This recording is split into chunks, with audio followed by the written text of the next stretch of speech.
Hey fuckers, this is your Uncle Enos in Toronto for Absolute Underground Magazine. I'm here with the legendary Warren Hastings, also known to many as Spider, that lovable old fart of a punk that throws awesome punk fest parties that you've all heard about. I met Spider back in '91 when I first attended one of his first birthday parties at Spiderland Acres, and I've partied and played music at these parties ever since. He's one of the most eccentric people I know, and also one of the loudest. Spider, say hello. What's happening? Let's start from the beginning, Spider. Where were you born? Toronto. You were born in Toronto, and then you moved to England? Yeah, in '74. In '74. Yeah. And how'd you get into punk rock?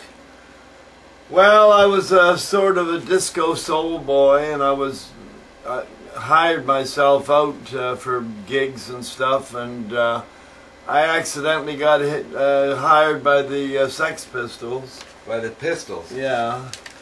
And they were doing a show in the Tropicana in Soho, trying to get a recording contract. And so they didn't, they just wanted the disco, and they wanted to run up the music to their band, and they had all the bigwigs there, you know. So that's how I fell into it.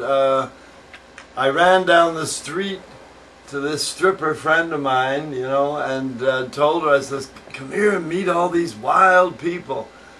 This chick come in with a little mini dress, you know, and it was like that long. Ha!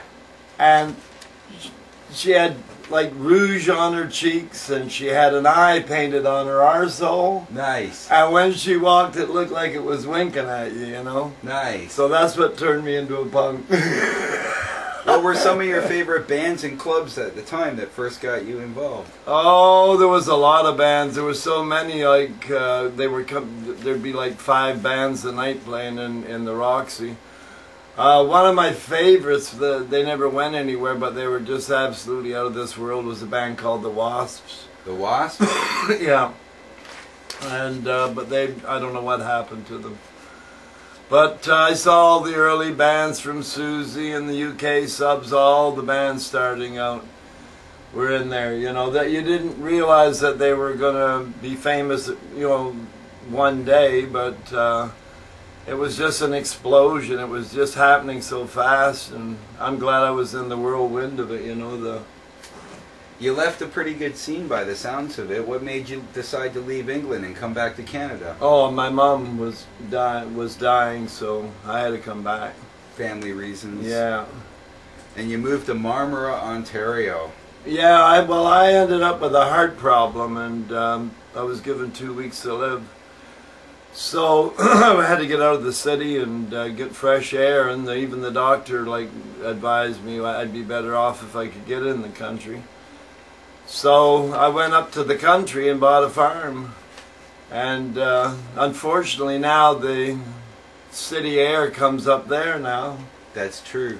It's so I bought another farm, and I'm on the edge of that now, but it's like I'm on the edge of the mountain, and all the bad air passes, and I get this northern air that comes in, and I'm just barely in it. That's it. You guys in BC, you really don't understand how smoggy and how bad the air can be here in Ontario. Toronto's horrible, horrible. Let's talk a bit about your parties, Spider. The legendary Punk Fest parties. Although many people know it as the heaviest show in the universe, it's actually a celebration of your birthday, isn't it? Correct, yeah. And this year's your 70th?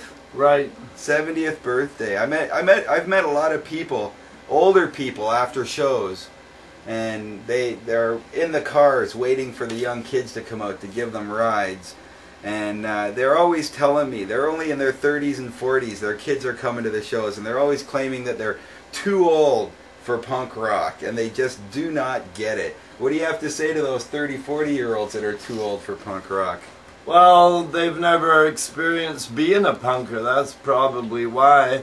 And until they experience it, then they won't realize that, you know, whether they like it or not. I was in it overnight, boom, it was just me, it was what was happening, and I've been in it ever since, so. Some say punk rock's just about partying and living on the streets and having no objectives and no future in No, life. that's only a part of it. What do you think punk rock's all about? Punk rock is against everything. It's something that you should cleanse your mind and get rid of everything that was ever put in your mind and start all over again. It's anti-everything. Anti-everything. Well put. You still like to party pretty hard from what I've seen at your parties. What's your favorite drink? Well, I can't drink my favorite drink because of diabetes and stuff that I got, but I do like my favorite beer would be Aberdale in England. Aberdale? Yeah. But in Canada, I like the Lafine de Monde. Lafine de Monde. Yeah. The devil beer. Yeah. The devil beer from Quebec. Right. So you obviously still smoke. God's healing herb. I don't think anybody out in BC's got a problem with that one. The laws have been going back and forth here. A lot of our stuff seems to be coming from there for some reason. You got any health tips for young punk rockers that want to make it past 25? Well, you got to keep on trucking and quit doing the things that are doing you harm. And like, you can always get better and start to do them again. I had to quit drinking for a number of years, but I got my body back in shape, and then I started drinking again. And then it did me more damage, so then I had to stop again. So that's what it's about. That's life. Yeah. Drink and don't, and drink and don't.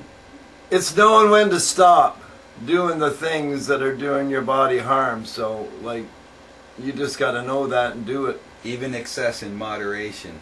Yeah, well, moderation would be better from the get-go, but I never started off with moderation, unfortunately. So how does a sexy, crazy man like you stay single all these years? All the girls want to know. Because I like... some of the boys. Because it keeps me fresh. I can move from nest to nest. I'm not stuck to anyone. Nice. I find relationships sometimes is like doing time.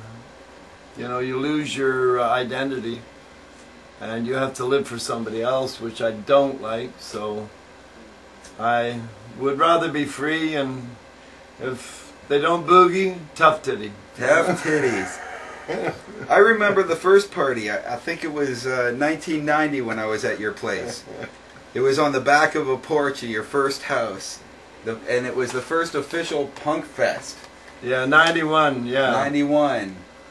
Yeah, that was my my house on the Shannock, and I built a stage right off it. I actually had a sun deck and put a roof on it. UK Subs played that show. Yeah. Came from England. What happened to that house, Spider? It doesn't seem to be there anymore. Somebody set fire to it. Why would they do that? Well, the way the police told me, it was this woman, she's supposed to have the biggest tits in Ontario. Nice. And she had a little weasel of a husband, and she was trying to get him horny for that night, I guess, to give her a good screwing. And she gave him this wild story about this punk rocker named Spider holding her hostage with a razor. I don't even know this woman, you know. And apparently they've been stalking me ever since I came from England to Toronto. They had a family that lived across the road from where I did in Toronto, and they were sort of watching me all the time. And I don't know what kind of freaks they are, but they moved out to the country near where I am, and they went to yard sales and barn sales and all that sort of thing. And they'd come back and set fire to them. They set fire to 14 places. And that's how I lost my house. She tried to make him jealous, and he came over and burned it down.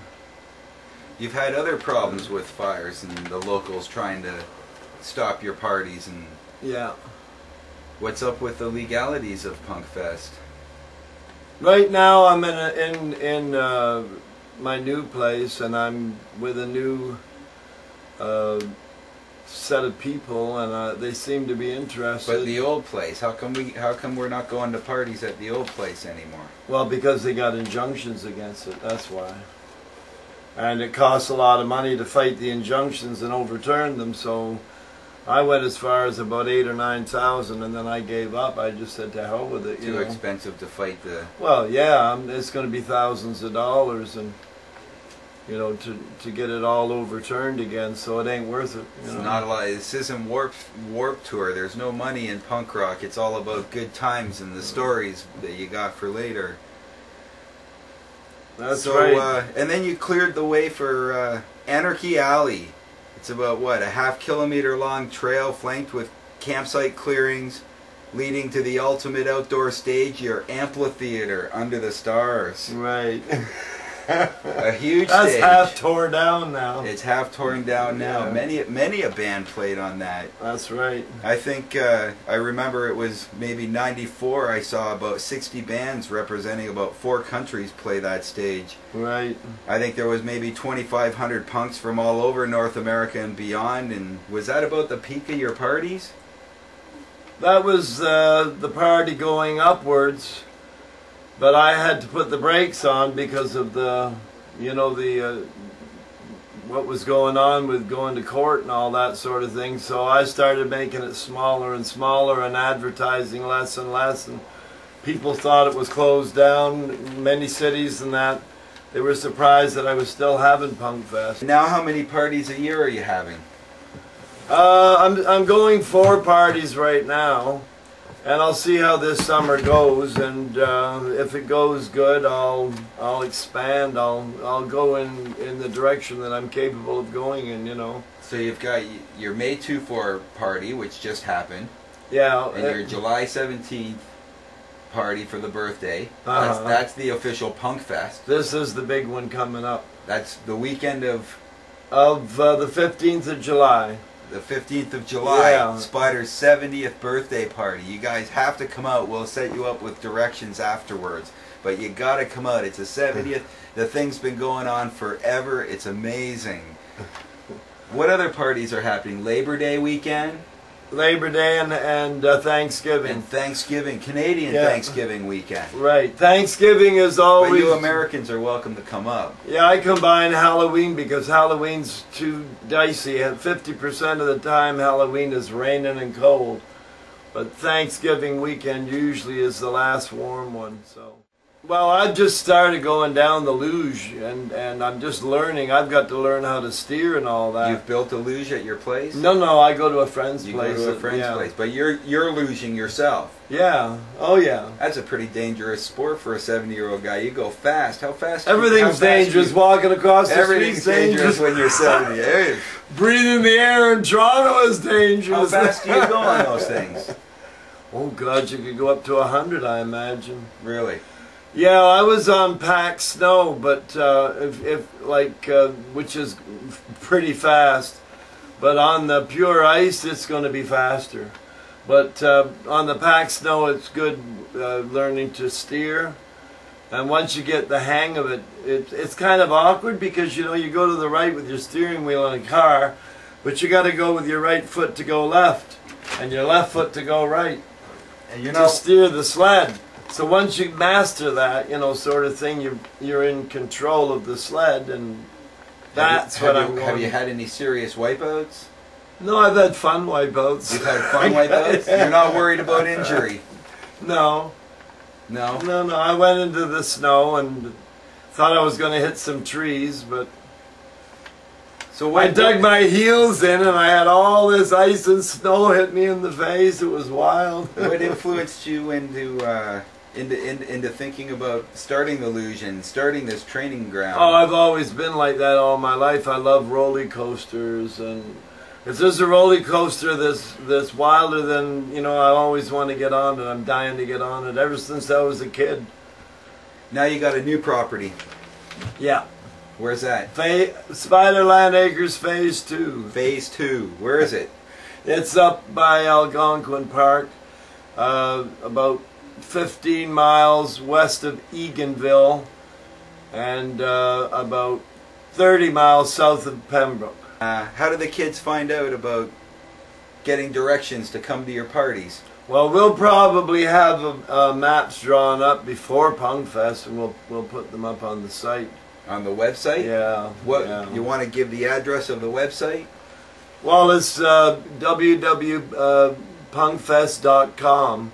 www.punkfest.com. Right. And you'll post directions on how to get to the party, closer to each party on there. Correct. What bands are playing, links to those bands. What's the site's been pretty dead lately because I haven't been online at all for the past couple of years because of all the crap going on. But now that we're starting to see daylight sort of thing, and now that they're working with us, I can go back on the internet and I can update everything. So that's what I'm planning. That's what I'm doing anyway. I think Colin has put up a MySpace website for you. Oh yeah, as well. Colin's been helping. He's been keeping an eye out. So and Jamie, and they've been putting Jamie, stuff up. Big and Jamie from the Sue. Goose. Sue. Everybody's been helping out. Oh yeah, yeah. There's a lot of people helping out, many ways. And that's we could use more though. Can always use more help. That's for sure. That's myspace.com/punkfest, or again www.punkfest.com. Any last guru advice from a crazy old bat, or or anything you'd like to say before we go have some drinks together? Just come out and party and let loose and be yourself. It's the only place where you can, probably. There's a song gonna be introduced, I think, this summer. Hopefully. Nice. Yeah. You'll hear it. We'll look it up for the print version. Yeah, it's a good song. It's gaining momentum. It's all around the world right now, apparently. Excellent. Well, Punkfest needs to be all around the world. Yeah. We need everybody to come out and have fun. And let's hear it. One scream. Absolute Underground Magazine rocks. Absolute Underground Magazine rocks! Very good. Thanks, Spider.